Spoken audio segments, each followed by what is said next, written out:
شريك له ونشهد أن سيدنا ومولانا محمدا عبده ورسوله صلى الله عليه وعلى آله وأصحابه وبارك وسلم تسليما كثيرا كثيرا. أما بعد فأعوذ بالله من الشيطان الرجيم. بسم الله الرحمن الرحيم. ولو أن أهل القرى آمنوا واتقوا لفتحنا عليهم بركات من السماء والأرض. وقال الله تعالى ظهر الفساد في البر والبحر بما كسبت أيدي الناس ليذيقهم بعض الذي يعملوا لعلهم يرجعون. وقال الله تعالى وَلَنُذِيقَنَّهُمْ مِنَ الْعَذَابِ الْأَدْنَى دُونَ الْعَذَابِ الْأَكْبَرِ لَعَلَّهُمْ يَرْجِعُونَ. وقال الله تعالى حتى إذا جاء أحدهم الموت قال رب ارجعون لعلي أعمل صالحا فيما تركت كلا إنها كلمة هو قائلها ومن ورائهم برزخ إلى يوم يبعثون. وقال الله تعالى ربنا أمتنا اثنتين وأحييتنا اثنتين فاعترفنا بذنوبنا فهل إلى خروج من سبيل.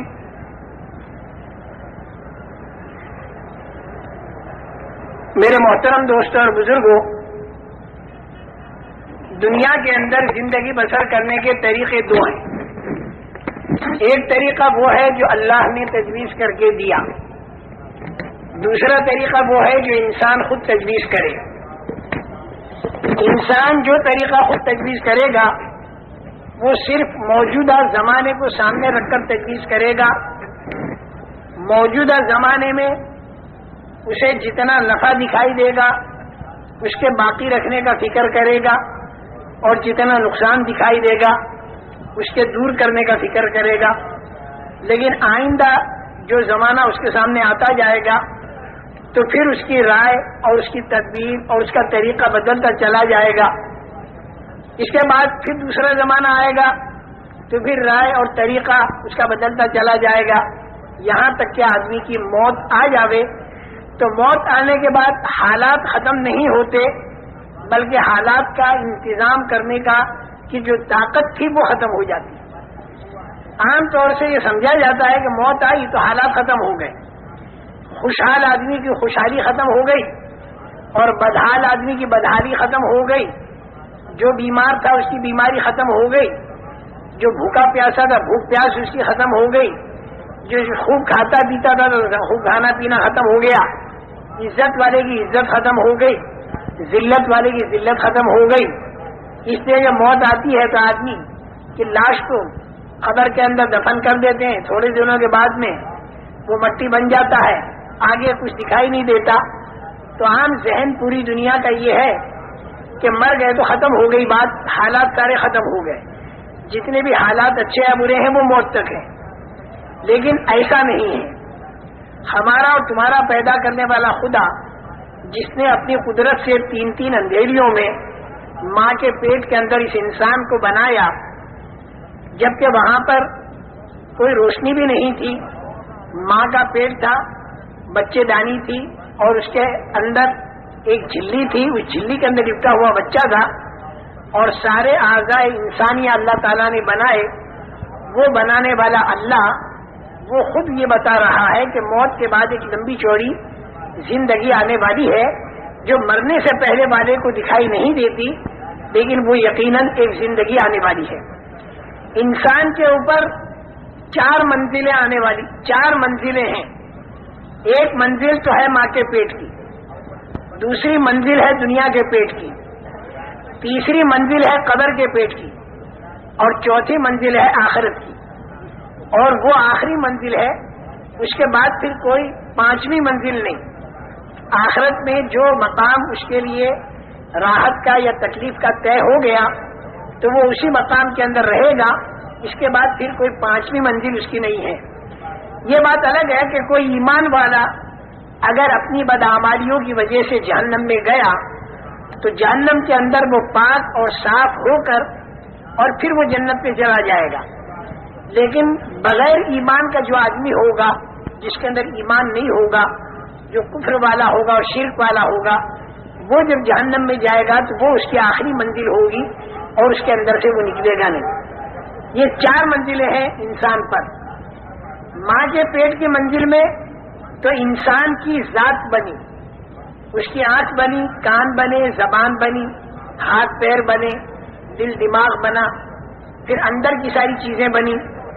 ماں کے پیٹ کے اندر تو انسان کی ذات بنی اور اس میں انسان کو ذرہ برابر اختیار نہیں تھا، لڑکا بننا یا لڑکی بننا، کالا بننا یا گورا بننا، خود انسان کو بننے والے کو بھی اختیار نہیں تھا اور اس کے ماں باپ کو بھی اس کا اختیار نہیں تھا۔ یہ بالکل ہمارے اختیار سے باہر مسئلہ اللہ جل جلالہ و منوالہ نے اس انسان کو ماں کے پیٹ کے اندر بنایا۔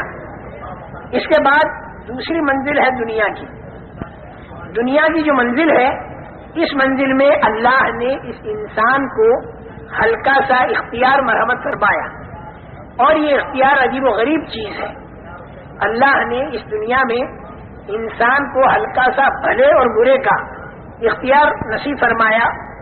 جیسے املی کا بیج بولے یا آم کی گٹھلی بولے، آم کی گٹھلی بوئے گا تو آم کا درخت تیار ہوگا، اور املی کا بیج اگر بوئے گا تو املی کا درخت تیار ہوگا۔ اسی طریقے سے یہ انسان یہاں پر بھلا کرے یا برا کرے، دونوں باتوں میں اختیار ہے۔ یہ ہاتھ اللہ نے دیے ہیں، جب تک روح انسان کے اندر موجود ہے تو اس ہاتھ پر آدمی کو اختیار ہے اس بات کا کہ اس سے سب کا خیرات دے، اس سے کسی رونے والے کو چپ کرے، کسی کے آنسو پوچھے، کسی کو روٹی کا ٹکڑا دے، اور اس بات کی بھی اللہ نے اسے طاقت دی ہے کہ اس ہاتھ سے کسی پر ظلم کرے۔ دونوں طاقتیں اللہ نے اس انسان کو دی ہیں، بھلے کی اور برے کی۔ دیکھو فرشتہ جو ہے وہ تو مجبور محض ہے، اس کو تو جتنا اللہ نے کہہ دیا وہی کرنا ہوگا، اس کے خلاف کرنے کی فرشتے میں طاقت نہیں۔ اسی طریقے سے آسمان ہے، زمین ہے، چاند ہے، سورج ہے، ستارے ہیں، یہ جتنی مخلوقات ہیں انسان کے علاوہ، یہ ساری مخلوقات مجبور محض ہے، اللہ کے امر کے تابع ہے۔ اگر ہوا کو اللہ حکم دے دے کہ معمول کے مطابق چلے تو ہوا معمول کے مطابق چلے گی، لوگوں کے کام بنتے رہیں گے، اور اگر ہوا کو اللہ حکم دے دے کہ وہ معمول سے اوپر ہو کر چلے تو اسی ہوا کا نام پھر طوفان بنتا ہے، اور اس سے زندگیاں اجڑ جاتی ہیں۔ ایسے ہی پانی اللہ کے حکم کے تابع ہے، زمین اللہ کے حکم کے تابع ہے، اور آسمان بھی اللہ کے حکم کے تابع ہے۔ جو حکم ان چیزوں کو ملتا ہے یہ چیزیں وہی کرتی ہیں، اس کے خلاف کرنے کی ان میں طاقت نہیں رکھی۔ سورج اور چاند کی روش اللہ نے مقرر کر دی، اسی روش کے مطابق وہ چلتے ہیں، اس میں کوئی ان کے اختیار کو دخل نہیں، مجبور محض ہے۔ جون سے آسمان پر فرشتوں کو سجدے کا حکم ہوا وہ فرشتے سجدہ کرتے ہیں، ایک آسمان پر رکوع کرتے ہیں، ایک آسمان پر قیام ہے، ایک آسمان پر قعدہ ہے۔ ہزاروں سال سے جو حکم ملا وہ کر رہے ہیں، اس کے خلاف کرنے کی طاقت فرشتوں میں اللہ نے نہیں رکھی۔ لا یعصون اللہ ما امرہم ویفعلون ما یؤمرون۔ سجدہ کے لیے کہا تو وہ سجدہ ہی کرے گا، وہ فرشتہ پھر رکوع نہیں کرے گا، پھر اسے اگر رکوع کا حکم ہو جائے تو رکوع ہی کرے گا، پھر وہ سجدہ نہیں کرے گا، جو کہا جائے گا وہ کرے گا۔ لیکن انسان جو ہے وہ ایسا نہیں ہے۔ انسان کے اندر اللہ نے دونوں طاقتیں رکھی ہیں، فرما برداری کی بھی طاقت رکھی ہے اور نافرمانی کی بھی طاقت رکھی ہے۔ انسان فرشتوں جیسا نہیں کہ وہ جو کہا جائے وہی کرے، کیونکہ فرشتہ تو جو کہا جائے وہی کرے گا، اس کے خلاف کرنے کی طاقت نہیں۔ اور انسان کے اندر دونوں طاقتیں رکھی ہیں، فمنکم مومن ومنکم کافر۔ اس میں ایک طبقہ ایمان والا ہوگا، ایک طبقہ کفر والا ہوگا، ایک طبقہ فاسق ہوگا، ایک طبقہ مومن ہوگا، ایک طبقہ ماننے والا ہوگا، ایک طبقہ نہ ماننے والا ہوگا، اور اسی پر سارے حالات کا دار و مدار ہے، دنیا کے بھی اور آخرت کے بھی۔ جتنے اس دنیا کے اندر حالات آتے ہیں وہ حالات کے لانے والے تو ہیں اللہ، عزت اور ذلت، کامیابی اور ناکامی، اطمینان اور پریشانی، خوف اور امن، بیماری اور تندرستی، موت اور حیات، طبیعت کے موافق حالات یا طبیعت کے خلاف حالات جو اس دنیا کے اندر آتے ہیں، اس حالات کے لانے والے تو ہیں اللہ۔ اللہ کے ارادے سے وہ حالات آتے ہیں، جیسا اللہ ارادہ کرتے ہیں ویسے حالات آتے ہیں۔ بعض مرتبہ ذلت کا نقشہ ہوتا ہے، لیکن اللہ کا ارادہ ہو جائے تو اسی میں عزت آ جاتی ہے۔ حضرت یوسف علیہ السلام کا سارا نقشہ ذلت کا تھا، دو مرتبہ ان کا بکنا اور زنا کی تہمت لگ کر جیل خانے کے اندر جانا، یہ ذلت کا نقشہ تھا، لیکن اللہ نے ارادہ عزت کا فرما دیا تو اپنی قدرت سے حضرت یوسف علیہ السلام کو ایسی عزت مل گئی کہ دنیا کے کروڑ آدمی ہزاروں سال کے بعد بھی ان کا احترام کرتے ہیں۔ اور بعض مرتبہ نقشہ سارا عزت کا ہوتا ہے، لیکن اسی کے اندر اللہ تعالیٰ کا ارادہ ذلت کا ہو جاتا ہے تو پھر وہ آدمی ذلیل ہوتا ہے۔ جیسے قارون، سارا نقشہ اس کے پاس عزت کا تھا، لیکن اللہ جل جلالہ و عز والہ نے اسے اتنا ذلیل کیا کہ آج دنیا کے کروڑ انسانوں میں کوئی شریف آدمی اپنے بیٹے کا نام قارون رکھنے کو تیار نہیں۔ تو میرے محترم دوستو، حالات جو آتے ہیں انسان پر وہ اللہ کی طرف سے آتے ہیں، اللہ ہی حالات کو لاتے ہیں، لیکن اللہ تعالیٰ کے حالات لانے کا ایک ضابطہ اور ایک قانون ہے۔ اللہ تعالیٰ جتنی ضابطے کی رعایت کرتے ہیں اتنی کوئی ضابطے کی رعایت نہیں کرتا۔ اللہ نے ضابطے بنا رکھے ہیں، ضابطے کی اتنی رعایت ہے کہ لئن اشرکت ليحبطن عملك ولتكونن من الخاسرین، یعنی معصوم سے معصوم تر شخصیتوں سے اللہ یہ کہتے ہیں کہ اگر شرک کیا تو اعمال سارے ختم ہو جائیں گے اور نقصان والوں میں تم بن جاؤ گے۔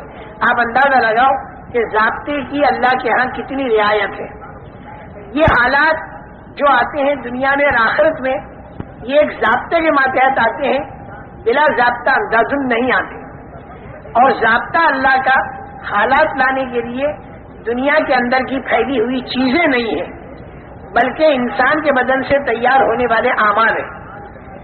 بہت بڑا مغالطہ ہر زمانے میں بڑی بھاری اکثریت انسانوں کی کو لگا، اور آج کے زمانے میں بھی بہت بھاری غلطی کروڑ انسانوں سے جو ہو رہی ہے وہ یہ ہو رہی ہے کہ عام طور پر انسان یہ سمجھ رہے ہیں کہ ہمارے حالات کا بننا اور بگڑنا یہ موقوف ہے چیزوں کی کمی اور بیشی پر۔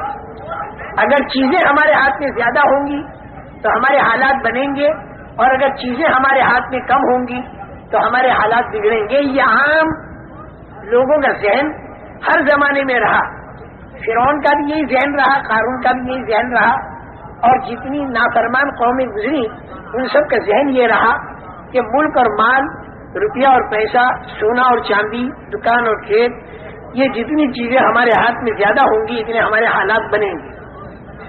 اللہ کی طرف سے بھیجے ہوئے جو انبیاء کرام علیہم السلام تھے، انہوں نے آ کر ہر زمانے میں انسانوں کا یہ ذہن بنایا کہ حالات آتے ہیں اللہ کی قدرت سے، حالات آتے ہیں اللہ کے ارادے سے، لیکن اللہ تعالیٰ نے حالات کے لانے کا ایک ضابطہ بنا رکھا ہے، اور وہ ضابطہ جو ہے وہ انسان کے بدن سے تیار ہونے والے اعمال ہیں، اور انسان کے دل کے اندر کا یقین ہے۔ اگر اس کے دل کے اندر کا یقین ٹھیک ہو جائے اور اس کے بدن سے تیار ہونے والے اعمال ٹھیک ہو جائیں، آنکھوں کا دیکھنا، کانوں کا سننا، زبان کا بولنا، ہاتھ کا پکڑنا، پیروں کا چلنا، دل اور دماغ کا سوچنا اگر ٹھیک ہو جائے تو اللہ تعالیٰ حالات اچھے لاویں گے، اور اگر انسان کے اعمال خراب ہو جائیں تو اللہ تعالیٰ حالات خراب لاویں گے۔ دوسرے لفظوں میں اس سے بھی آسان لفظ جو ہے وہ یہ کہ اگر دینداری ہوگی تو اللہ تعالیٰ کامیاب کریں گے، اور اگر بے دینی ہوگی تو اللہ تعالیٰ ناکام کریں گے۔ اگر دینداری کچے مکان والے کے پاس ہوگی تو اللہ کچے مکان والے کو کامیاب کریں گے، اور اگر بے دینی پکے مکان والے کے پاس ہوگی تو اللہ تعالیٰ پکے مکان والے کو ناکام کریں گے۔ لیکن ایک حیرت کی بات جو انسان کو حیرت میں ڈالتی ہے ہر زمانے میں اور آج کے دور میں بھی، وہ یہ کہ بہت سے دین والے، بہت سے ایمان والے، بہت سے اعمال والے، ان پر بھی تکلیفیں آ جاتی ہیں، اور بہت سے بغیر دین والے، بہت سے بغیر ایمان والے، بہت سے بے دین آدمی بہت سی مرتبہ دیکھے جاتے ہیں کہ وہ بڑے راحت میں ہوتے ہیں۔ اس کے بارے میں ایک بات اپنے ذہن میں بٹھا لیں، اصل کامیابی وہ ہے جو مل کر ختم نہ ہو، اور اصل ناکامی وہ ہے کہ جو آ کر ختم نہ ہو۔ ایک بات یہ ذہن میں بٹھا لیں، عام طور سے آدمی دیکھتا ہے کہ بے دین آدمی رشوت بھی لیتا ہے، جھوٹ بولتا ہے، دھوکہ دیتا ہے، غبن کرتا ہے، خیانت کرتا ہے، پیسہ اس کے پاس بہت ہے، کھانا کپڑا مکان سواریاں بہت مزے کے اندر ہے، تو آدمی سمجھتا ہے دیکھو بے دین ہے لیکن پھر بھی کامیاب ہے۔ لیکن اللہ تعالیٰ اس کو ناکام کہتے ہیں، کیونکہ یہ جو کامیابی دکھائی دی جا رہی ہے، یہ کامیابی موت پر ختم ہو جائے گی، اور بعض مرتبہ موت سے پہلے ختم ہو جاتی ہے، اور موت کے بعد پھر جو ناکامی شروع ہوگی تو وہ ناکامی بڑی لمبی ناکامی ہوگی، بڑی لمبی۔ اگر آدمی حالت کفر یا شرک میں مرا تو پھر وہ ناکامی ایسی ہوگی جو کبھی ختم نہیں ہوگی، جس کو اللہ تعالیٰ خسران المبین کہتے ہیں۔ اور اگر وہ حالت ایمان میں مرا تو چاہے دنیا کے اندر اس نے کتنی تکلیفیں اٹھائی ہوں اور لوگ اسے ناکام کہہ رہے ہوں، لیکن اللہ اسے کامیاب بتائیں گے، کیونکہ اس کو بعد مرتبہ مرنے سے پہلے پہلے ایسی کامیابی مل جاتی ہے کہ جسے دنیا کے انسان بھی کہتے ہیں واقعی کامیابی ملی، اور بعد مرتبہ دنیا کے پہلے تو آدمی نہیں دیکھ پاتے، لیکن مرنے کے بعد سے جو کامیابی شروع ہوتی ہے تو وہ ایسی کامیابی ہوتی ہے جو کبھی ختم نہیں ہوتی۔ موت پر حالات ختم نہیں ہوتے، بلکہ موت پر حالات بڑھ جاتے ہیں۔ اگر مرنے کے بعد اچھا حال آیا تو وہ اچھا حال بڑھ جائے گا، مرنے کے بعد اگر برا حال آیا تو وہ برا حال بھی بڑھ جائے گا۔ جیسے دنیا کے حالات ہیں ویسے نہیں رہیں گے، دنیا کا جیسا اچھا حال ہے، موت کے بعد اگر کسی کو اللہ نے اچھا حال دیا تو وہ دنیا جیسا اچھا حال نہیں ہوگا، بلکہ وہ بڑا ہوا ہوگا۔ چھوٹے میں چھوٹی ادنا سے ادنا درجے کی جنت اگر اللہ نے کسی کو دے دی جو ایمان کے ذرے پر ملے گی تو وہ اتنی بڑی ہوگی کہ جس کے اندر جو پوری دنیا سے 10 گنا بڑی ہوگی، اور 70-72 اس میں ہوں گی بیویاں، اور 80,000 اس میں ہوں گے خدمت گزار، اور دودھ کی نہریں، پانی کی نہریں، شہد کی نہریں اور پاکیزہ شراب کی نہریں اس کے اندر چل رہی ہوں گی۔ سونے اور چاندی کی اینٹوں کے بنے ہوئے مکانات ہوں گے، ان کے جوڑنے کا گاڑا مشک کا ہوگا، اور جنت کی زمین کی مٹی زعفران کی ہوگی، اور پتھر اور کنکر ہیرے اور جواہرات کے ہوں گے، اور جو نعمت ملے گی وہاں پر کبھی چھینے گی نہیں۔ جنت میں جانے والا ہر آدمی جوان ہوگا، جوانی اس کی کبھی ختم نہیں ہوگی۔ مرد بھی اور عورتیں بھی 30-33 سال کی عمر کے ہو کر جنت میں جائیں گے، چاہے مرنے کے وقت میں عمر ان کی 90 سال کی ہوئی ہو، لیکن جنت میں جاتے ہوئے 30-33 سال کی عمر ہوگی، اور 50 کروڑ سال کے بعد اگر اس جنتی کو دیکھا جائے تو ویسا ہی جوان جاپان 30-33 سال کا ہوگا۔ جوانی ملی ختم نہیں ہوگی، اور زندگی ملی تو وہ بھی کبھی ختم نہیں ہوگی۔ موت کا وہاں پر ڈر نہیں، مکانات کے بوشیدہ ہونے کا ڈر نہیں، نہروں کے سوکھنے کا خطرہ نہیں۔ مرد ایک جگہ تکیہ لگائے بیٹھے ہوں گے مسحری پر، اور ان کی بیوی، اس مرد کی بیوی دوسرے کنارے پر تکیہ لگا کر بیٹھی ہوگی مسحری پر، اور سارا ایک عجیب و غریب منظر ہوگا، لا خوف علیہم ولا هم یحزنون، نہ تو آگے کا کوئی ڈر اور نہ پیچھے کا کوئی غم، نہ تو جوانی کے ختم ہونے کا غم، نہ زندگی کے ختم ہونے کا غم، کسی قسم کا کوئی ڈر بھی نہیں، کسی قسم کا کوئی غم بھی نہیں۔ تیز رفتار سواریاں، اگر دوسری جنتوں میں جانا ہوا اعلیٰ قسم کی تو وہاں پر بھی جانے کی اجازت ملے گی، اور ہفتے میں ایک مرتبہ کم سے کم اللہ تعالیٰ کی زیارت اور دیدار، یہ ایک اتنی بڑی نعمت ہوگی کہ جنت کی ساری نعمتیں اس کے سامنے ماند ہوں گی۔ اللہ کو اگر اس دنیا میں کسی نے نہ پہچانا اور اللہ کی معرفت اگر کسی کو نہ ملی تو زندگی اس کی بیکار گئی۔ اللہ کی معرفت جس کو مل جاتی ہے اور ایمان والا جو آدمی بن جاتا ہے تو پھر اللہ تعالیٰ کی زیارت وہاں پر ہوتی ہے، اور یہ ساری جنت کی نعمتوں میں اعلیٰ قسم کی نعمت ہوتی ہے۔ اللہ تعالیٰ اس کی ہمت افزائی فرماتے ہیں، دل جوئی فرماتے ہیں، یہ فرماتے ہیں کہ تجھے اور کچھ چاہیے؟ تو وہ یہ کہتا ہے کہ اے اللہ، ہر لائن کی نعمتیں تو نے ہمیں دے دی، اب ہم تجھ سے اور کیا مانگیں؟ تو اللہ تعالیٰ یہ فرمائیں گے کہ ایک نعمت میں تمہیں اور دیتا ہوں، وہ یہ کہ میں تم سے راضی ہو گیا، میں تم سے ناراض نہیں ہونے کا، کیونکہ اللہ کا ناراض ہونا بہت بڑی مصیبت اور اللہ کا راضی ہونا بہت بڑی نعمت۔ سورہ فاتحہ میں یہی دو دعائیں مانگی جاتی ہے کہ انعمت علیہم والے راستے پر ہمیں چلانا اور مغضوب علیہم والے راستے پر مت چلانا۔ انعمت علیہم والے راستے پر ہمیں چلانا، مغضوب علیہم والے راستے پر ہمیں مت چلانا۔ انعمت علیہم والا راستہ وہ ہے کہ جو اللہ کی رضامندی پر پورا ہوتا ہے، اور مغضوب علیہم والا راستہ وہ ہے جو اللہ کے غضب اور اللہ کی ناراضگی پر پورا ہوتا ہے۔ تو میں نے یہ عرض کیا میرے محترم دوستو کہ وہاں مرنے کے بعد جو اچھے حالات آئیں گے تو وہ بہت زیادہ اچھے ہوں گے، اور اگر خدا نہ خواستہ اگر برے حالات آئے تو وہ برے حالات بھی بہت ہی برے ہوں گے، جیسے دنیا کے ہیں ویسے نہیں۔ دنیا کے اندر کسی کو سزا ہوتی ہے اگر تو وہ 5.25 فٹ کے بدن کو ہوتی ہے، لیکن جہنم کے اندر اگر سزا ہوگی تو وہ بدن اتنا بڑا بنا دیا جائے گا کہ ایک دھار احد کے پہاڑ کے برابر، اور کھال اتنی موٹی کہ 3 رات تک چلو تب جا کے اس کی کھال پوری ہو، اتنا بڑا بدن بنا کر سانپ اونٹ کے برابر اور بچھو خچر کے برابر ایک مرتبہ کاٹے تو 40 سال تک تکلیف باقی رہے۔ اللہ تعالی حفاظت فرمائے۔ اور آدمی پریشان، چاروں طرف سے فرشتوں کا ہتھوڑوں سے مارنا، آگ کا جلانا، اندھیرے کا ستانا، اس آگ میں اندھیرا، اور سانپوں اور بچھوؤں کا کاٹنا، بھوک اور پیاس کا ستانا، اور آدمی پریشان حال، بھاگنا چاہے گا تو دروازے بند ملیں گے، بڑے بڑے فرشتوں کے پہرے ملیں گے، اور فرشتوں سے کہے گا کہ تم ہماری کچھ مدد کرو، تو فرشتے مختلف لائن کے جواب دیں گے۔ فرشتے کہیں گے الم یاتکم نذیر، کیا تمہارے پاس کوئی سمجھانے والا نہیں آیا تھا، چونکانے والا نہیں آیا تھا دنیا کے اندر؟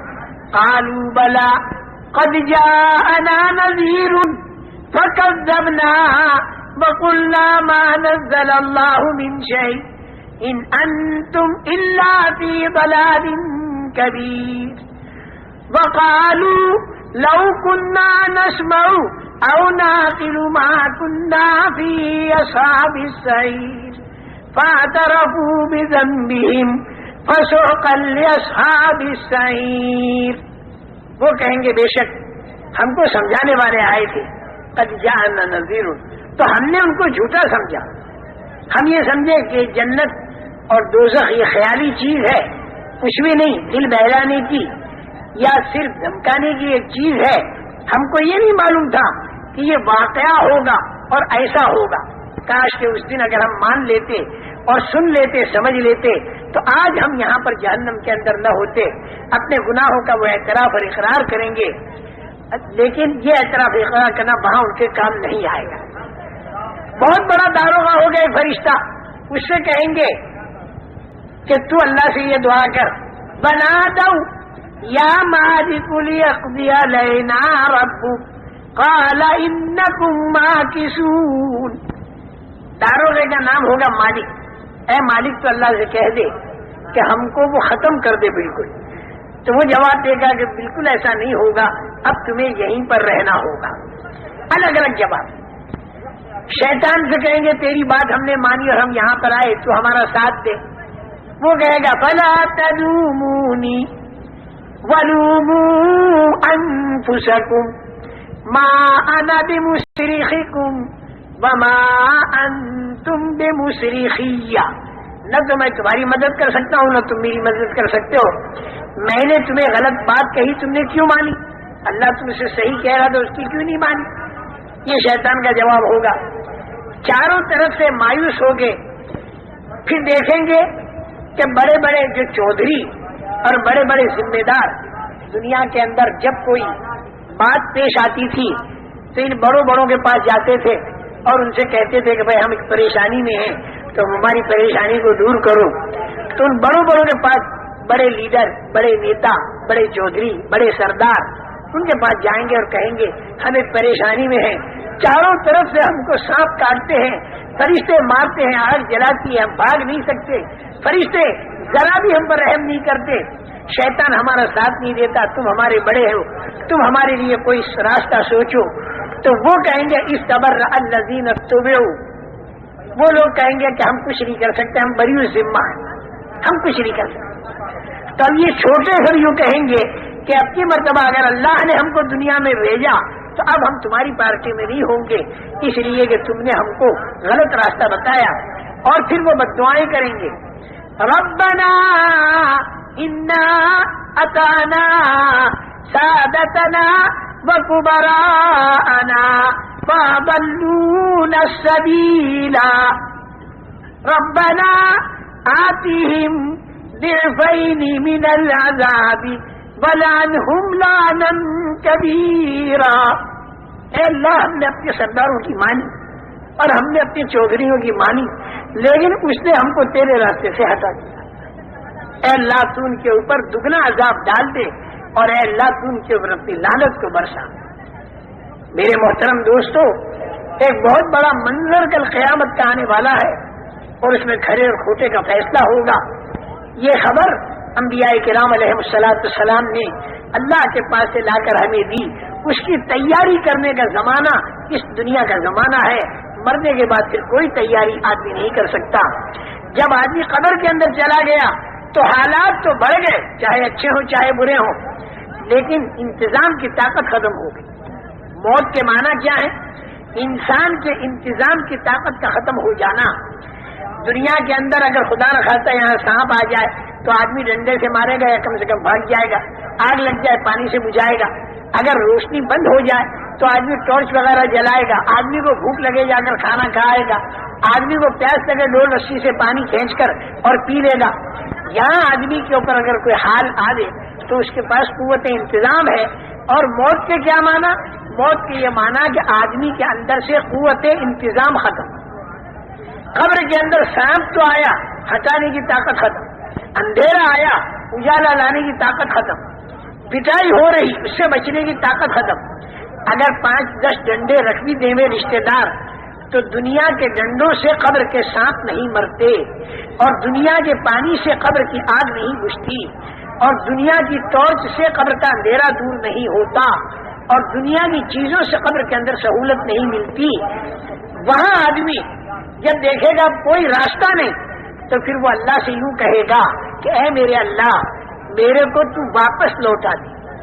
اتنا تو وہ بھی جانے گا کہ قبر میں میں کچھ کر نہیں سکتا، یہاں پر میں نماز نہیں پڑھ سکتا، اور یہاں پر میں روزہ نہیں رکھ سکتا، تسبیح اور تلاوت نہیں کر سکتا، اے اللہ تو میرے کو دنیا میں واپس بھیج دے۔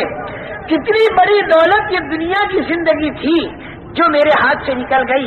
اب میرے کو معلوم ہوا کہ دنیا میں اگر ایک مرتبہ سبحان اللہ کہتا تو جنت میں میرے لیے ایک درخت بنتا، الحمدللہ کہتا تو درخت بنتا، دنیا میں صدقہ خیرات کرتا تو اس کا میرے کو بدلہ ملتا، دنیا میں میں اللہ کے دین کی دعوت کا کام کرتا، جو جتنے انسانوں میں دعوت کا کام پہنچتا اور جتنے انسانوں میں دینداری آتی ان سب کے برابر میرے کو اے اللہ ثواب ملتا۔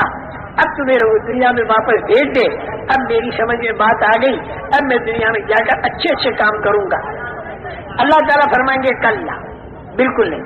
اور دیکھو ایک بات میں بتاؤں، دنیا کے اندر انسان پر جو تکلیف آتی ہے وہ تکلیف اس لیے آتی ہے تاکہ آدمی الٹا راستہ چھوڑ دے اور سیدھے راستے پر آ جائے۔ دنیا کے اندر کی تکلیف خدا کی ایک رحمت ہے۔ جب آدمی غلط راستوں پر چلتا ہے تو پھر اللہ تعالیٰ تنبیہ کے طور پر تکلیفیں ڈالتے ہیں، اور ان تکلیفوں کا منشا اور ان تکلیفوں میں مصلحت اللہ کی یہ ہوتی ہے کہ لعلہم یرجعون۔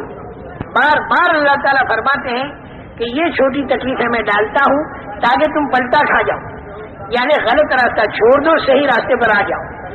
دیکھو میرے محترم دوستو، یہ باتیں جو میں آپ حضرات کو بتا رہا ہوں، کسی زمانے میں یہ باتیں بتانا کام تھا نبیوں کا۔ یہ باتیں حضرت موسیٰ علیہ السلام کے بتانے کی تھی، حضرت عیسیٰ علیہ السلام، حضرت نوح علیہ السلام، انبیاء کرام علیہ السلام دعوت دیتے تھے، لوگوں کے دلوں میں اللہ کی عظمت اور بڑائی پیدا کرتے تھے، مرنے کے بعد والی زندگی انہیں سمجھاتے تھے، اور چھپی ہوئی باتیں اللہ تعالیٰ ان کے اوپر کھولتا تھا تو وہ انہیں بتایا کرتے تھے، اور اللہ تعالیٰ کی بڑائی کو اتنے زوروں پر بیان کرتے تھے تاکہ آدمی کا ذہن بنے. یہ کام تھا نبیوں کا.